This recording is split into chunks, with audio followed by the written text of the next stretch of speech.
Sir, এই যে আমাদের বরগুনাতে যে ভুক্তভোগী পরিবার যে ওনার স্বামী হত্যাকাণ্ডের শিকার হয়েছেন এবং ওনার মেয়ের ঘটনাটা স্যার আপনি ইতিমধ্যে শুনেছেন আর কি। তো উনি এখানে আছেন এবং স্থানীয় জনসাধারণ ওনারা আছেন। তো উনি একটু আপনাকে সালাম দিতে চাচ্ছেন স্যার। হ্যালো হ্যালো হ্যালো বোন আপনি কি রানী দাস বলছেন? হ্যাঁ বোন আমি তারিক বলছিলাম আমি লন্ডন থেকে। আপনার ঘটনাটা তো সারা দেশের মানুষ দেখেছে এবং কম বেশি সচেতন মানুষ জানে। আমি আপনার সাথে কথা বলতে চাইলাম শুধু এতটুকু বলার জন্য যে আপনারা এই বাংলাদেশের মানুষ এবং আপনাদের সাথে যে অন্যায় হয়েছে বা আপনাদের প্রতি যে অন্যায় হয়েছে, আমাদের দল আপনার পরিবারের পাশে আপনার পাশে থাকবে। যতটুকু সম্ভব আপনারা যাতে ন্যায় বিচার পান, আমরা সেই সর্বোচ্চ চেষ্টা করব। এই মুহূর্তে বোন এতটুকুই বলার জন্য আপনাকে আমি আপনার সাথে কথা বলতে চাইলাম। আপনাদের যদি আর কোন রকমের সহযোগিতা প্রয়োজন হয়, আমাদের এখানে যে আমান গিয়েছে, আমাদের ছাত্র দলের সাংগঠনিক সম্পাদক, ও আপনারই এলাকার সন্তান। আপনি যদি ওকে বলেন আপনাদের কোনো কি কি সহযোগিতা প্রয়োজন, আমরা চেষ্টা করব যতটুকু পারি আমাদের অবস্থান থেকে আপনার পাশে দাঁড়ানোর জন্য। আপনি আপনি আপনি ভয় পাবেন না, দেশের মানুষ আপনার পাশে আছে, বিএনপি আপনার পাশে আছে, ভয় পাবেন না আপনি। তাই আমার স্বামী তো আমার মেয়ের ধর্ষণের বিচার চাইতে যাই আমার স্বামী তো মার্ডার হয়ে গেছে। আমার এই 3টে সন্তান নিয়ে আমি কি করব? আমার তো কোনো নিরাপত্তা নেই। আমার পাশে আমি কিভাবে খাবো, কি করব? আমার তো সেরকম কিছু নাই। আমার আয় রোজগারের মানুষই আমার মাঝে ফেলাইছে। এখন আমি কি করব?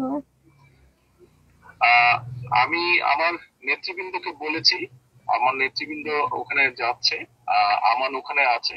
আমরা আরো আমাদের দলের সিনিয়র নেতা মানে আরো বড় নেতাদেরকে আমরা বলেছি আপনার সাথে যাবে, কথা বলবে এবং আপনার কি কি সহযোগিতা প্রয়োজন আমাদেরকে বলবেন।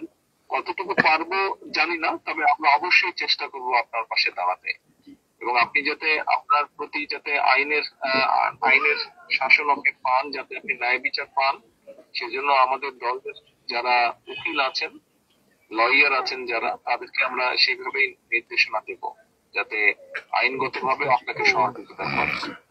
আমার স্বামী মারা গেছে আজকে 6 দিন হয়ে গেল, কিন্তু এখন পর্যন্ত পুলিশ কোনো আসামি ধরতে পারলো না। পুলিশ এখন কি করে, তদন্ত করে না কি, আমি তো সেটা জানি না। আমি তো আমার স্বামীর সঠিক বিচার আমি চাই। আর আমি এই 3টা ছেলে পোলাপান নিয়ে আমি কি খাবো? আপনারা আমার পাশে থাকবেন। আমার তো কোনো পরিবর্তন নেই, আমার কোনো কিছু নাই, আমি কি করব?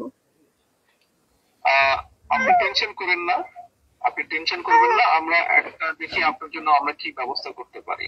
আপনি বাচ্চাদেরকে নিয়ে যে টেনশনে আছেন, ইনশাল্লাহ আমরা একটা ব্যবস্থা নিশ্চয়ই করব আপনার জন্য, টেনশন করবেন না আপনি।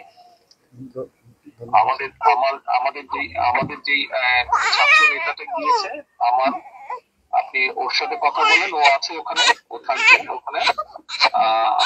এবং এর বাইরেও আমি আমার অন্য নেতাদেরকেও বলেছি, তারাও আপনার সাথে যাবে, কথা বলবে। আপনার সহযোগিতার প্রয়োজন আমাদেরকে বলেন, আমরা চেষ্টা করছি কতটুকু পারি আমরা করতে।